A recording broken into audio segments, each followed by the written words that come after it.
Okay, today we're going to start 111b, Kufir Aleph Amid Bais. We're starting from the first wide line. If you have an actual Gemara, Itmar Dagim Shala B'Kar. Itmar was, there's a statement of Amirayim. It's usually introducing a machlekes. So in this Gemara that we're going to have a discussion, which I mentioned yesterday, is a discussion of what's considered parav. It's going to have several shittas, but we have to wait until the end of the Gemara so we can go back and discuss the... We'll go through it simply now. Itmar stated, Dagim Shala B'Kara. Fish that were put into a plate. And we're talking about a plate of meat. Rashi tells us that the fish were roasted, and they're hot, and they're put into a cold plate. Doesn't tell us that it's cold, but it doesn't matter. It's a hot piece of fish that's put into this meat plate. So Rav says, Asal achlam b'kutach. You're not allowed to eat this fish with milk. You can't put cream cheese on the milk or the dip. It's a dip. It's a dip. A milk dip.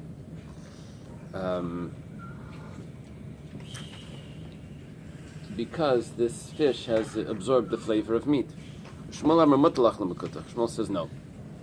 You are allowed. It's okay. You are allowed to eat it with the dip. You're allowed to put this dip on the fish. Rav says that the fish absorbed the flavor from the plate, from the meat flavor from the plate. Is the reason is the kuta is milchik, or the kuta is sharp milchik? Just milk. So it's because the kuta is very sharp. I understand, but the issue is the milk. Okay. So why are we saying kutach? Maybe because that's what they would do. The sharpness won't come in then, because our question is, did it absorb flavor? Sharpness is important. You're right, but it's important when I'm getting the original flavor. Now I'm putting on. If there's no flavor there, the sharpness has nothing to take. Because you would think that they would bring an example from something that's more applicable and less narrow. So it must be that kutach was a regular sauce that they put on fish, like cream cheese for the lox. Shmuel says mutter. He says it's permissible because naisin tam bar naisin tamhu. There's an abbreviation in our Gemara. When they learn it in yeshiva, they call it nat bar nat. I remember I one time asked a rabbi, "Is this nat bar nat?" He says, "What's nat bar nat?" You have to say naisin tam bar naisin tam. Next, you can ask me, "Is it the best?" Okay. So Shmuel says it's naisin tam bar naisin tam, that it's a step removed. They absorb the flavor into the plate. From the plate, it goes into the fish. From the fish, it's going to go to the kutach or something like that. So it's too far removed. Rashi over here mentions, however, if you would have cooked the fish with meat, then for sure you're not allowed to put the fish in with kutach. We don't cook fish with meat, but if you would have. Or another option is, I can't put milk into the meat plate, hot milk in the meat plate. That's also. So those are the two things that are forbidden. However, here there's a step removed, because here I'm putting something parav into a meat plate. I can then go and use it with milk. That's Shmuel's opinion. The Gemara then says, "V'hadar Rav la b'fir shitmar," and even this that Rav said was not said explicitly. It was just ela mechlal etmar. It was just implied. He understood it from a certain story. The Rav ikla lebei Rav Simi bar Chia bar Berei. Rav happened to be in the house of Rav Simi bar Chia. Chia bar Rav. Chia is the son of Rav, and he was in Simi, the son of Chia's house. I don't know if I have it on the chart, but he's in his grandson's house. We don't have it here. Here we have Rav, And it's probably somewhere down here, or Simi Bachia Barav. So, Chosh Be'inav, he had a pain in his eye. So, Avdalei Shaifa, they made him an ointment, bitzah, and they put it in a earthenware dish that was just for the ointment. So, Basar Hachi, afterwards, Ramalei Bishula Begavei, they gave him something to eat, and they put what they gave him to eat in the dish that had the ointment in it previously. Time le time of the shaifa.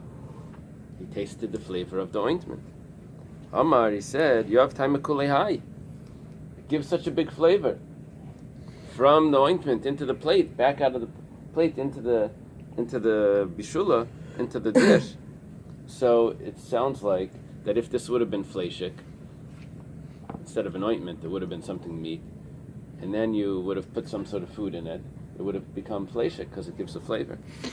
Where it says v'loihi, but it's not so because shani hasam the nafesh mirror tvei. Over there, it's very bitter. The ointment was very bitter, so that's going to give a flavor. Other things won't really give a flavor. In other words, from the story, it doesn't really prove what the halach is. Rabbi Lazar havikoim kamid mashmuel. Rabbi Lazar was in front of Shmuel.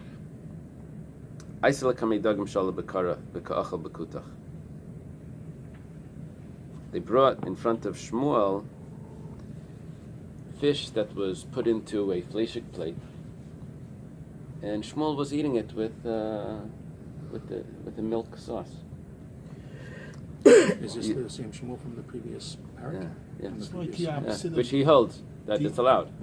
I'm of sorry? DE, the opposite. DE. Yeah, what you equivalent to. Because he's a Mar Shmuel, I was wondering if that's a difference. Yeah, that's a good point. I think it's Shmuel. So Rabbi Lazar we know Rabbi Lazar from Eretz Yisrael, but apparently earlier he was in Bavel before he went to Eretz Yisrael. So Yoav lei v'lo yachal, but they gave it to Rabbi Lazar and he didn't eat it. Amalei, so Shmuel says, l'rabach Yoav lei v'achal, v'atleich achal.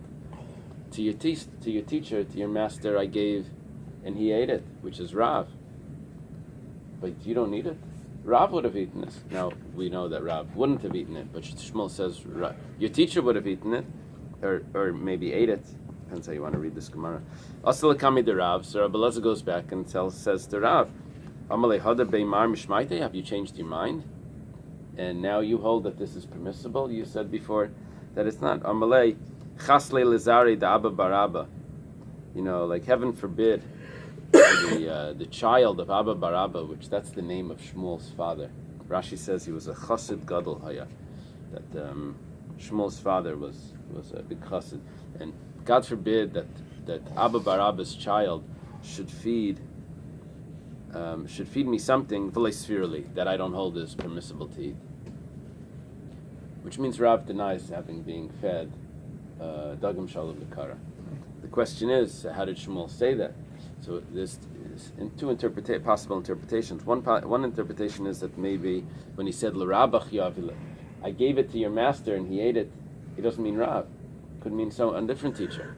So he went back thinking that it's Rav. He asked Rav, was it you? He says, no, it wasn't me.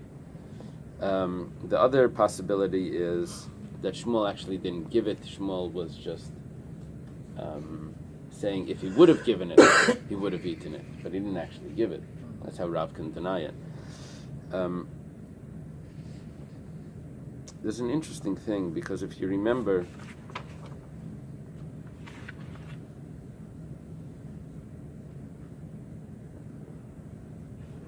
Rav Bar Shva came to Rav Nachman's house, and they brought him a cooked liver, and he didn't eat it. They told Rav Nachman that there's a bar beirav del gav that lo yachal, that there's a student inside that's not eating your food. So Rav Bashva, so Rav Nachman says, gamul l'shva, stuff it in his mouth. Yeah. Now, here Rav is saying, oh no, he would never have fed me something that I don't hold of. Meanwhile, Rav Bashva didn't hold of it, and Rav Nachman wasn't concerned about that. So it must be that Rav is saying that Shmuel would have considered my opinion more significant, and he never would have fed me something that I don't hold as kosher. But Rav Nachman didn't consider Rav Bar Shva, his opinion, so significant. So he just doesn't know what he's saying, and just make him eat it. That could be the pshat. But over there too, there was December. There was a December. Yeah, that's the problem. That's the problem. It says ketanoi. Right. So it must have been that Rav Nachman was so clear that the halacha is not like Rabbi Shmuel ben Aisha or Rabbi Yechon ben Breika was the other one, right?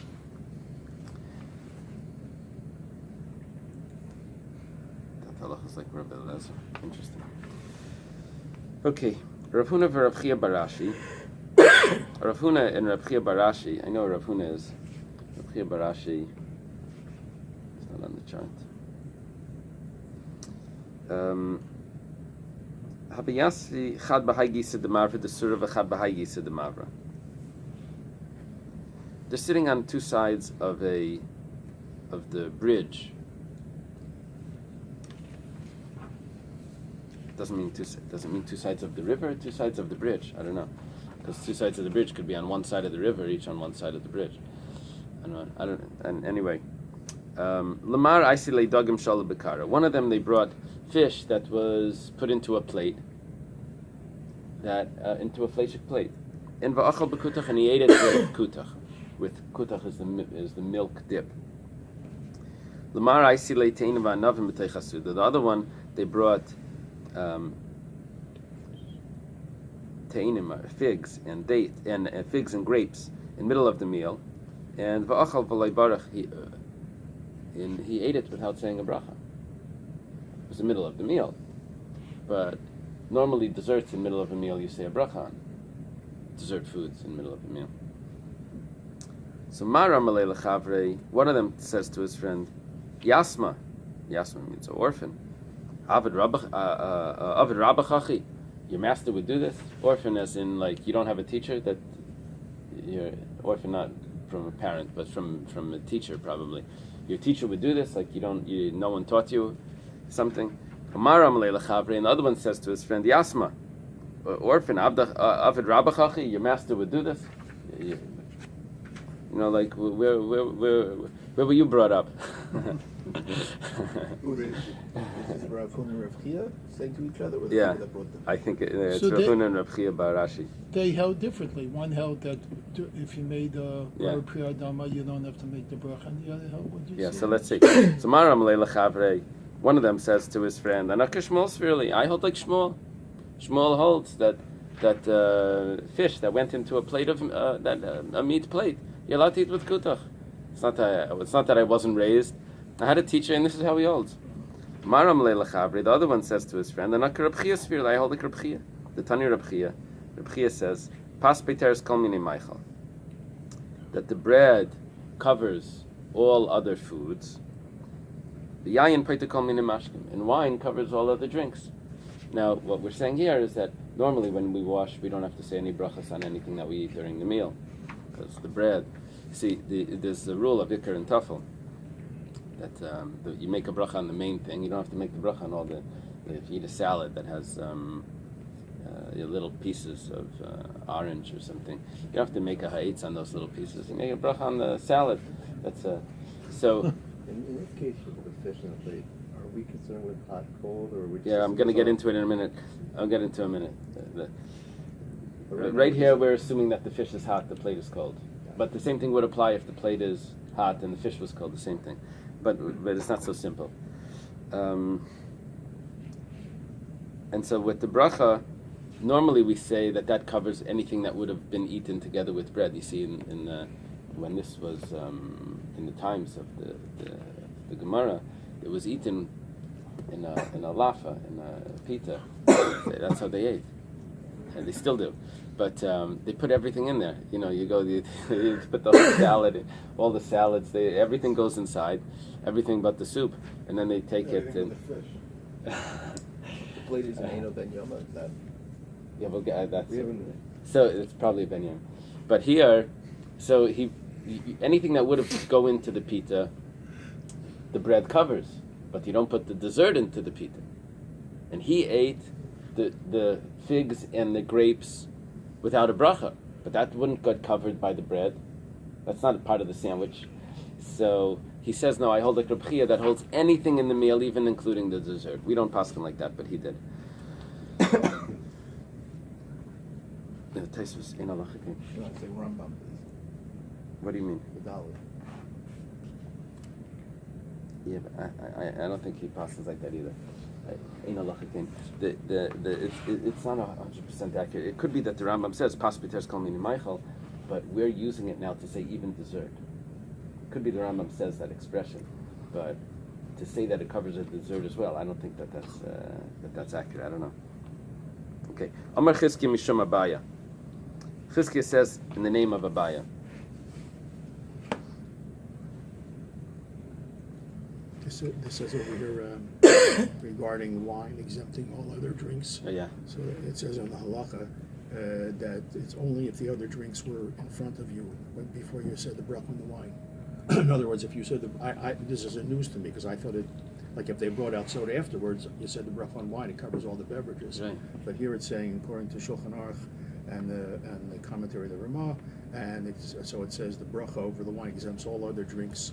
You don't need a bracha before or after, as long as they were before him when he said the bracha before drinking. Like in other words, the soda would have been on the table. I'm not sure if that's if that means that would apply to a shahakal as well. I make a bracha on the coffee, and I didn't know I was going to have soda or something, so I would have to say a bracha on that as well. It's not a specific thing to the wine that's the wine doesn't cover so well. I'm not sure. Okay, so now Chizkiya says mishum Abaya in the name of Abaya Hilchasa. The halacha is that dagim shalom b'kara, fish that went into a plate, a meat plate, mutalachlim b'kutach, like Shmuel holds. You're allowed to eat it with the milk dip. Tznoin shachatcha b'sak and shachatcha b'basar. A radish that was cut with a knife that was used for meat, that radish, asalach lebekutach, the radish can't be eaten with kutach. So the radish with a knife is stricter than a hot piece of fish in a meat plate. V'hani militznain. But that's only when it comes to a radish. Agav chorfei bala. Because it's sharp, it absorbs. Aval kishus, but if it would be a cucumber, gar lebei paske, that you just have to cut off the edge that the knife was cut with. Va'achal, and you can eat it. Kilchi, the lifta, if it's stalks of turnip, that's shari, that's also permissible. The silka, if it's chards or beets, then asiri, that's prohibited. Vipatach b'delifta shapidami, but if you first cut the turnip, then that's fine. Okay. Now here, we have two interpretations of this from Rashi. What's going on? That little detail you just threw in there is huge. Yeah. With the if turnip? you cut something in between, then it's good. Yeah. Yeah. So let me say the two interpretations. We'll go back to that. Rashi says that normally a plate is clean, and if we don't have to worry about any residue, mamashas residue, shemnunas he calls it, any substance that's left on the plate. So when you put the fish into a plate, there's only a concern that maybe some flavor will go out. Shmuel says don't worry about that. However, on a knife, it's the first shot in Rashi. On the knife, knives don't get so clean. You don't clean them so well, and there usually is a residue, a grease that's left on the knife. And therefore, when you cut a radish, there's going to be the residue from the knife is going to go into that radish. You have to be careful. You're pushing with the knife. Rashi's second interpretation says that we're not dealing with the residue. There's no residue on either of them. On the plate, the fish was hot, but the heat doesn't take so much of the flavor. However, the knife, because of the pressure and the sharpness, it's going to spit out its the flavor that was in the knife is going to go out. Okay, so which means that the pressure of the knife and the sharpness of the radish is going to take out more flavor than a hot piece of fish in a meat plate would do. So the pressure of the knife extracts more flavor than the heat of the fish. That's Rashi's second interpretation. Then we have what Avram Nassim was pointing out, that certain things, if you cut them, it will make them kosher. We know that if you want to make a knife kosher, you put it in the ground 10 times if you're using it for cold. But knives can give off a flavor, like as we're learning here, even if it's cold. The radish was cold. But so what you do is you would take dirt and you would put it 10 times in the ground, and that would make it kosher. Another option is what our Gemara says, is you cut a turnip. Once you cut it, expect no flavor. Now, I don't know if it means, I have to check this up, if it means this is for a non-kosher knife, this is only for a kosher knife, that you want to make something parav, you cut a turnip first. Why? And the poskim say, so the Yehuda, any root vegetables, any hard vegetables that you want, that if you cut it first, you need extra pressure. It cleans the knife, and therefore you can cut other things with it. Do we still hold that Yeah. now? The turnip doesn't take It flavor. does make a difference if the knife is a wooden hand, a non-metallic. No, that's all that would have to do with heat. With heat. Here we're talking about you cutting cold, going to these places at vegetables and this and that. You say, 1 second, what type of vegetables here? If it's hard vegetables, then it's not a problem. If it would be soft vegetables, then you have to be concerned. But the root vegetables wouldn't be a problem based on this Gemara. Okay, now we mentioned before that someone said, "Don't let the rabbi in the kitchen; he's going to trafe everything up." No. Real thing. Actually, I would chase someone out of the kitchen one time. But that's a different story. Right. So we're discussing over here fish that went into a plate. We said the fish was hot. Taisvis and Hilchasa. This is a very famous Taisvis. Taisvis starts off saying that the Rivan, who was the son-in-law of Rashi,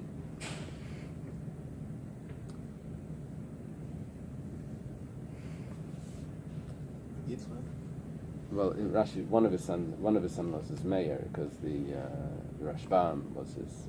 I guess he had two. This is the Rivan, his son-in-law. I'm not sure. No, that's the Ri usually. That's a grandson or a great-grandson. He says that here we're only talking about fish that was placed in a plate. Fish that was placed in a plate. However, let's say I would take fish and cook it in a fleshika pot.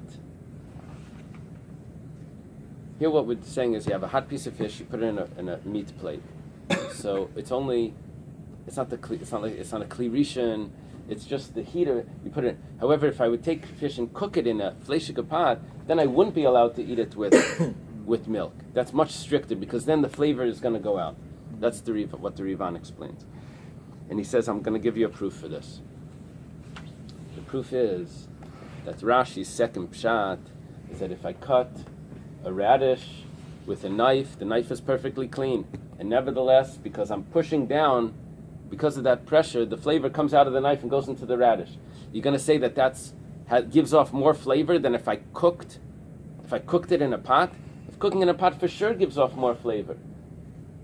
That can't be stricter than the pressure of a knife. The pressure of a knife can't be stricter than cooking in the pot. So it must be that if you cook it in a pot, it's considered fleshik and it's not parav. So again, according to this, pasta in a fleshik pot, you can't put cheese on it. Clearly, according to the Rivan. Then he says, however, Rashi has another pshat.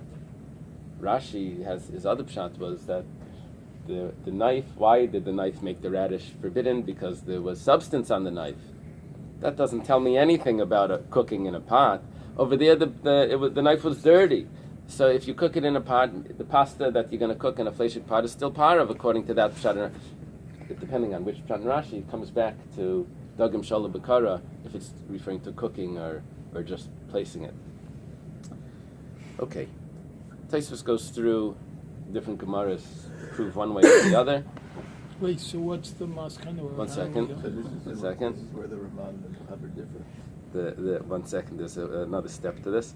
And then the Taisus concludes over here with a very famous piece about washing pots and pans together. That you're not allowed to do it, even if they're clean.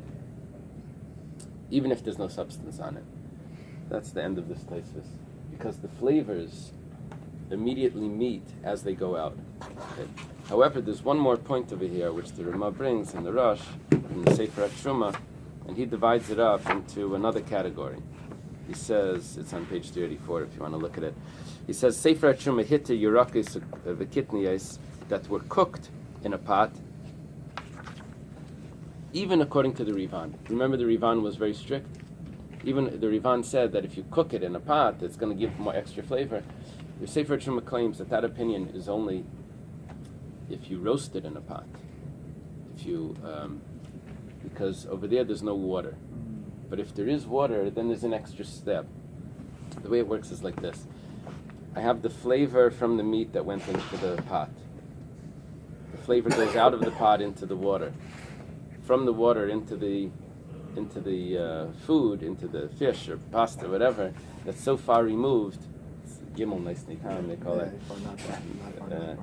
It's a third. So then already it can't give a flavor into the milk, and it's kosher. That's the Sefer HaTruma, and that's the Ramah quotes the Yeshayim. The Ramah quotes that.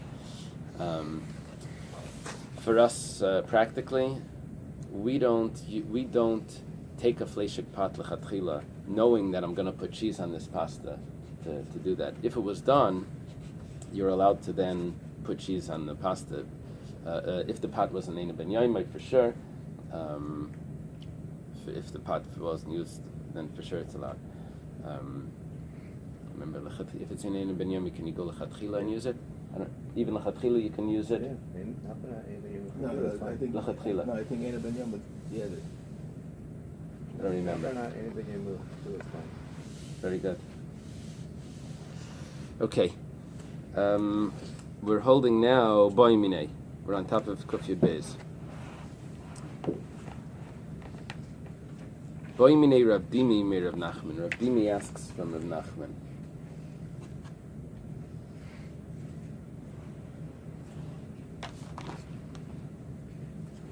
Rav Dimi was a traveler, so he's put in Eretz Yisrael.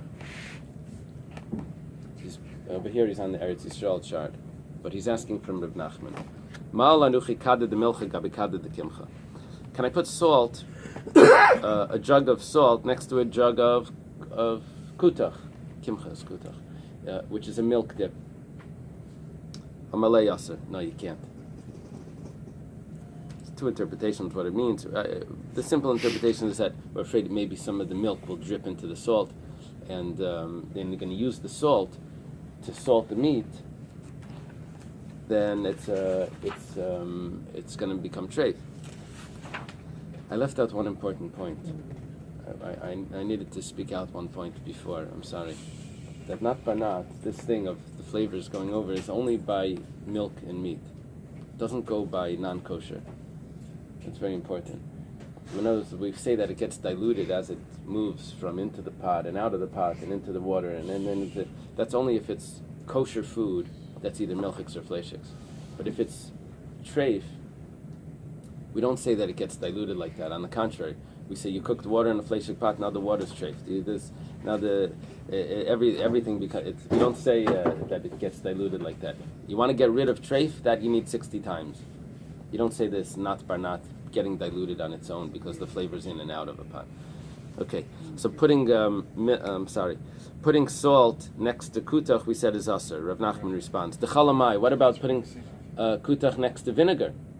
Because remember before they used to use vinegar for the meat or for the liver or whatever, or into any sort of stew. He says Amalei Shari. Rav Nachman responds. That's allowed. He says a maishna. What's the difference? It says l'chiteichel ala kura de milcha. When you go and you measure for me a cord of salt, a cord is a large amount of salt, then I'll tell you. In other words, pay me and I'll tell you the reason. So that's, the salt was precious. Say the word salary comes from salt. That's how they would pay the Roman soldiers or something. My time. What is the actual reason? When the milk dip falls into the salt, it doesn't dissolve, so it doesn't become nullified. It's just sticking somewhere in the salt. You're going to then use the salt. You have a clump of yogurt that's going to go on your meat. That's going to be a problem. However, when it drips into the vinegar, it's going to dissolve in the vinegar, and it's going to become nullified in the vinegar, and you won't be able to taste it because the vinegar is such a strong flavor. It's going to overpower the salt, overpower the kutach, the milk dip. Ahu bar goizla. There was a bird, the nafalakada the kimcha, that fell into a pitcher of kutach. Someone said. He says there's a machlekes in the Gemara. If flying is considered like kluta kamishahuncha, if flying over something is considered like you were in that property. So he says, let's say a bird flies over a pot of milk. So according to that opinion, that it's as if it's landed, it should be treif because it's as if, right? Okay, here it actually fell in. So a bird fell into the milk. What's that saying?